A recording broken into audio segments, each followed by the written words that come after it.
جبنا منين يا دكتور؟ والله انا جيت من بلجيكا، شفت على اليوتيوب عندكم اعلانات. هل كنت انت تصدق الكلام ده؟ الحقيقه لا. لما جيت على الطبيعه حاجات لقيت ما نفس الفرش، كل شيء تمام والله. طلعت معاك على الشهر العقاري قبل ما تدفع فلوس وسجلت لك. ودي كانت مفاجاه كتير، انا اشتريت هنا برضه في اماكن كتير لازم اخر قسط وتطلع معايا على الشهر العقاري. لا عديت فلوس ولا ولا حاجة. عملت اي حاجه. وتطلع على الشهر العقاري على طول. امانه دي قدام ربنا. والله العظيم الناس اللي متابعانا. اهو. قال انت شاري معانا شقتين ولا ايه يا دكتور؟ وهذه العاده والله. اجعلهم مبروكين. انا يا دكتور الاعقار عجمي صدق معاك كل حاجه؟ والله كل حاجه قال عليها فيديو كان زي ما قال. عملنا لك خصم قد ايه؟ والله عملوا خصم. حاج قال في الفيديو 15، سيد قال له لا خليها 18 من قبل ما بس يعرف. غلبان حاجه.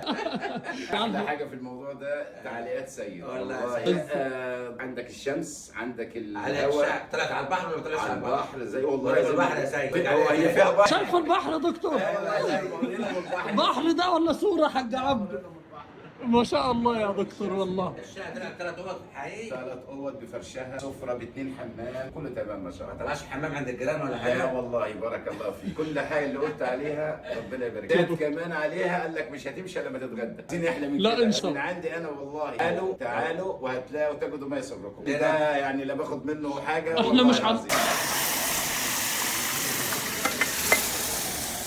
صور يا عمو.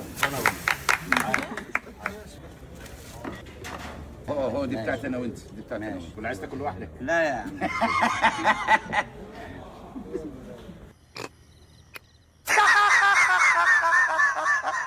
اصل ده هيبعتوا لي هناك لان في عندنا اصدقاء مش مصدقين ان الحاج بيعملها. احمد احنا على الغدا وانت كمل. والله انا موافق. كمل. نورتنا يا دكتور والله. الله يبارك فيك. ان شاء الله مبروك عليك. معرفة ان شاء خير الله. كل الفريق ده فيديو اللي شرفنا.